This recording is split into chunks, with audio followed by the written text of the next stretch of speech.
Good day, Mayor Jeff Schielke here on Friday the 12th of June, and I am here to give you my weekly report during this kind of troubling time that we're experiencing in our state and nation and our city as it revolves around the coronavirus and the Black Lives Matter very valuable movement that's taken foot, and we're trying to support that. We've got a lot of stuff going on in Batavia. As all of us know, we are still kind of on the coming out phase of the coronavirus situation. We're still requiring everybody to use masks when they're outside or in public, and we are restricting how many people can be in a building or at a given location at any time. There's going to be further reductions on those limits here in the next few days, but I'll let the state of Illinois officially release them, because I suppose there's always a trouble that they could come back and say, well, there's too much going on, we're not going to move forward on the schedule that we originally put out.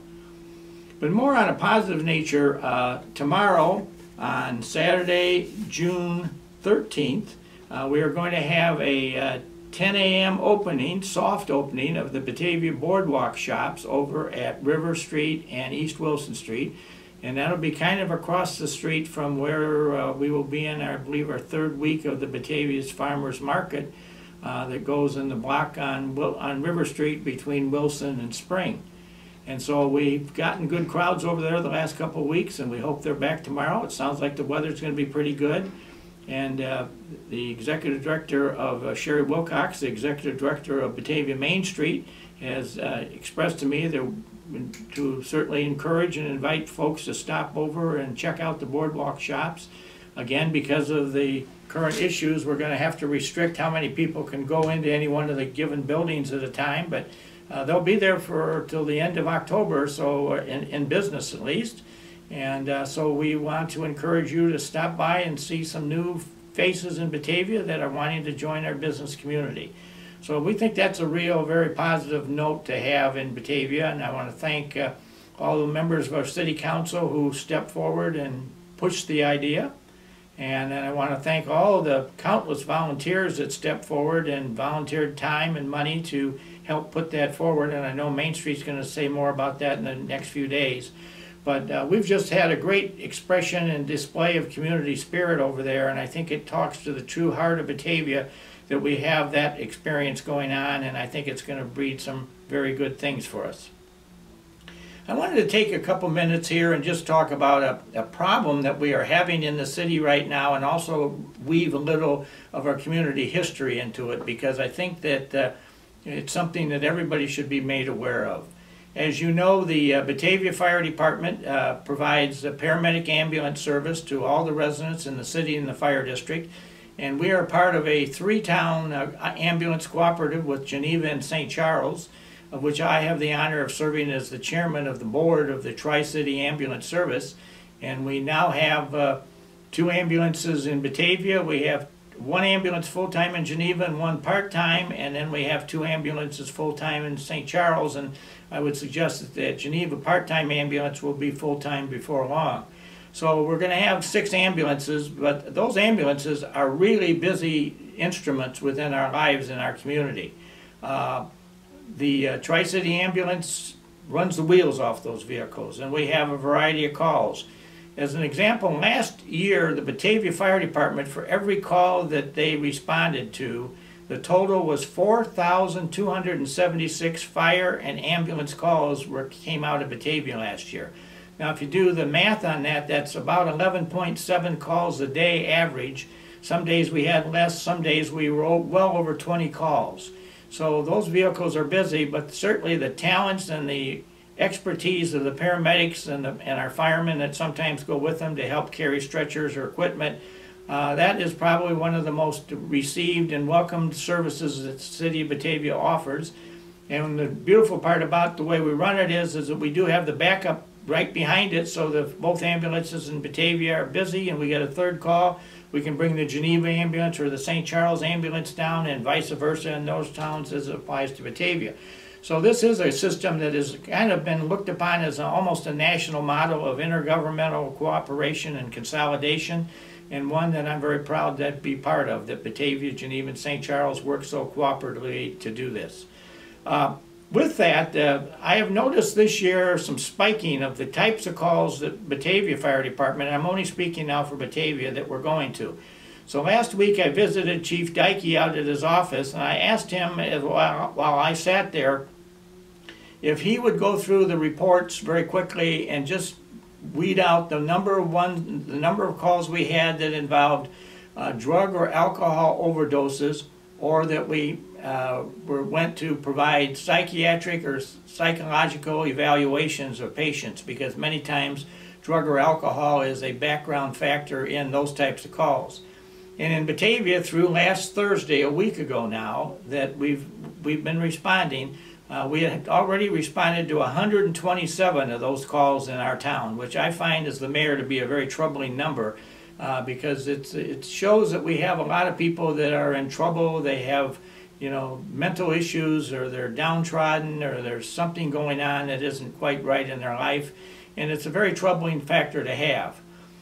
One of the things that we've tried to do recently is involve an outside agency that we now contract with, that comes in and provides mental cause counseling to those who are in need of wanting to talk to somebody or understand. And so we've started introducing that into the ambulance service. If they get there and find that that's what's going on, they will sit with the patient for a few minutes till we can get a crisis counselor in and let them talk to us. Batavia, really, though, I'm very proud of this fact, started many, many years ago, 1950. Batavia started what they called the Batavia Fire Department Chaplains Program, where we got a minister in the community to volunteer his or her services and to respond in on calls where the Batavia Fire Department, most of them medical in nature, was having some type of an issue. And the pioneer of that, and I'm told as I talk about these people, there's going to be pictures on the screen next to me here, because we've got photos of them. The guy that started it all, the one that gets the credit for kind of putting us on the street, certainly was our fire chief at the time, Bud Brichter. But his partner in that was this gentleman here, who was Reverend Gilbert Johnstone, who was the beloved pastor of the First Baptist Church up at Washington Avenue and Wilson Street for many years. And Reverend Johnstone had a background. He had been an Army chaplain in the U.S. Army, I believe, in the Pacific during World War II. And so he had a very inner strength and understanding of the human spirit. And I think he kind of paved the program and kind of got it up, and people were seeing the success and the appreciation for what the Batavia Fire Department was doing.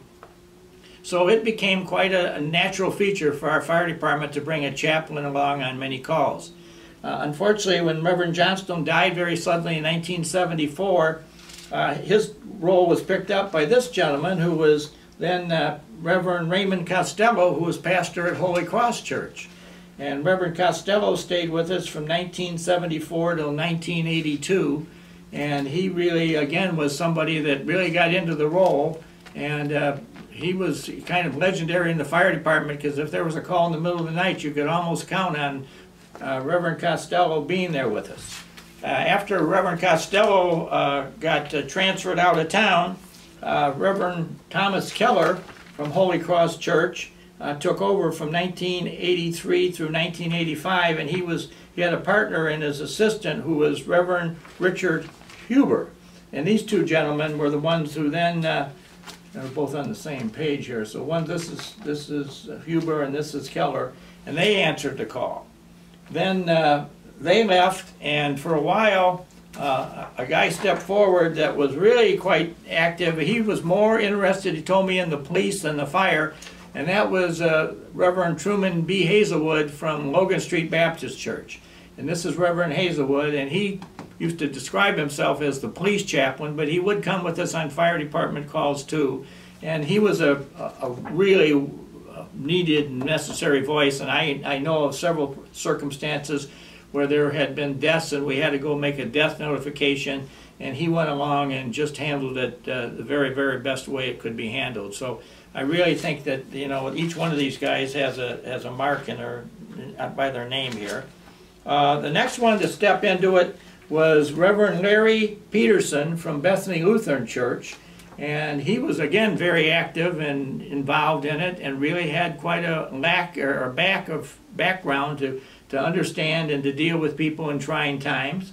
and he got transferred out to Iowa in his church. So then he was succeeded by Reverend Richard Watts from First Baptist Church again. He kind of came back to where it had started with Reverend Johnstone. And Reverend Watts was with us from 1998 to 2008. And then he left the First Baptist Church, and I believe he's now the chaplain up at Delnor Hospital. And he was replaced in that year by Reverend Michael Rosici from the Calvary Episcopal Church over at Main and Batavia Avenue. And Reverend Rosici's now been with us since 2008. And all these people, I just cannot say enough for the spirit of human understanding and compassion and goodwill that they bring with us to the Batavia Fire Department. So I just want to officially commend them, because they are a real golden opportunity and a golden arm of this city that really makes it work in a very kind and caring place. So I just wanted to take my hat off and say that Batavia right now has some trying circumstances going with drugs and alcohol. Their problem may be about as bad as it's ever been, but as a result of it, we've got counselors, both professional and from the spiritual side of things, who are here to cover and work with us and protect not only the victims but people around them. So I just can't say enough for this program. I'm so very proud of it. Speaking of the public safety end of the thing, obviously after the recent Black Lives Matter movement took hold, and I commend that. I think it's sending a very powerful message to the United States of America, and it's one that we all should be listening to. But I think there's been a lot of comments made and sentiments expressed about the quality of police service throughout the country. But I've had people from Batavia call my secretary or send in an email and leave me a message, talk to me directly about their sense about how good or bad they think the Batavia Police Department is. In response to that, our chief, Dan Ewell, and his two deputy chiefs, Sean Mazur and Glenn Autenreith, have put together a City of Batavia police outline as to how we operate, going into everything from how policemen are selected, how they are trained, how they are instructed to respond to different types of challenging calls. And we've opened that document up for public review and inspection. And so today, one of the things, the highlight of what I want to do here is invite you to go to the cityofbatavia.net website. And on that, then you do a slash and type in safe policing, and the document, which is several pages in length, will pop up, and I would encourage you all to read it. And if you have any ideas or thoughts, please feel free to share them with Chief Ewell or myself or members of the City Council. We've distributed the document to the City Council, and I think it speaks very strongly of the quality of police administration and the quality of services that we have in Batavia. So we're very, very proud of that, and I would like to, again, encourage everybody to take a moment and take a look at that. A couple other kind of brief notes I'd like to make here is this coming Sunday on June 14th, we are going to have a city mask distribution. These are the masks, and we're going to be giving these away free of charge to anybody that would like to come over to the third block of North River Street, to the old Larson and Becker property for the old timers in the room, which has now been cleared off and is the parking lot at the bottom of Spring Street, and it almost runs down to State Street. We're going to have some of the city staff over there, and we're going to be giving 2 masks to each individual, and we will give up to 10 per family. And we're going to ask you to come in off of the Spring Street driveway and go drive through, and then you'll be able to go out on what I guess we are describing as the State Street driveway. And we're very pleased that that's going to be there. We're going to open it up between 8 and 9 for senior citizens only, and then go from 9 to 11 for anybody else that's under the senior age of I guess 65 that would like to come over and get a mask, feel free to do so. We are, I think, very fortunate that we have some businesses in town that are connected to the mask business, and so they've been able to supply us with a number of masks and do some very, very nice work with that. So some towns I know are having a crisis getting masks, but in Batavia we've been able to find some. So also on Sunday is June 14th, which is National Flag Day, which has some significance in Batavia because Dr. Bernard Sagrand, who lived for many years down at 1184 South Batavia Avenue, is credited with being the founder of American Flag Day. He pushed the idea for many years, and in beginning of World War I, Woodrow Wilson officially grabbed a hold of the idea and proclaimed June 14th, which had been the date that the U.S. Congress in 1777 had first approved the design of the red, white, and blue flag that we now have in the United States. And so that date was chosen as Flag Day. And then Sagrand, while he was living on South Batavia Avenue, continued to push for the idea that it be nationally endorsed. And so he died in 1932, but others picked up on his movement, so there's more than one father of American Flag Day out there. But eventually, Woodrow Wilson Harry Truman in 1949, at the end of World War II and the beginning of the Korean War, officially got Congress to adopt a resolution proclaiming June 14th as Flag Day. So that is now a nationally recognized date, and we're going to have some celebration around Batavia. We're encouraging people to put their American flags up, and we just would encourage everybody to go forth at the farmers market tomorrow, and in front of City Hall we're going to have a little brochure that we'll give to people that will explain Flag Day and encourage you to, I believe we're going to give them 2 little flags to put on their porch or whatever. We're just trying to push the idea, and eventually, as you know, we are going to be erecting a monument to Sagrand and the Flag Day movement in the circle down here by City Hall, where we've just put up a sign that is identifying the site of where this is going to be. So kind of my final remark today is that I just want to express to you my public opinion about the whole taping idea and about how government is conducting itself these days kind of in a viral mood where we don't have normal city council or committee meetings or plan commission meetings. We do it all on the computer, and supposedly we allow the ability for people to tune in and listen or watch it or whatever. I've gotten a lot of complaints from people that they've tried to tune in and for whatever reason they didn't have the computer set up or whatever to be able to do this. And I will tell you that I share the dismay about the viral government. I don't think in the long haul government should be hiding behind the computer and not being able to allow a meeting where people can come in and sit in the same meeting and hear all the discussion, and then if they want to get up and offer their viewpoints or comments about what's being decided by government. So hopefully with the coronavirus getting under control, the day will come in the very near future when we will return the city council meetings to the council chambers on the first and third Monday of every month starting at 7:30. And I am leading that charge because I don't think it's a good public policy to allow all this stuff to be done in some type of a viral atmosphere where the public may or may not even be able to hear it. And if they do hear it, they may or may not be able to offer any input into it. So I'm pushing for that to get along and get ourselves back into the city council chambers as soon as possible. So I think that's going to be it for this week. Thank you all for listening and sharing your viewpoints with me. I get quite a bit of feedback from people about what's been said here, so I just try to take it all to heart and feel it out and know what people are saying and want to say and are feeling. And so I'm just very, very conscious of what we're trying to do as a community. This for me has been a very, very difficult time to be the mayor, as I know every other mayor up and down the valley has, and especially the last few weeks have been very troubling because of all the stuff that's gone on.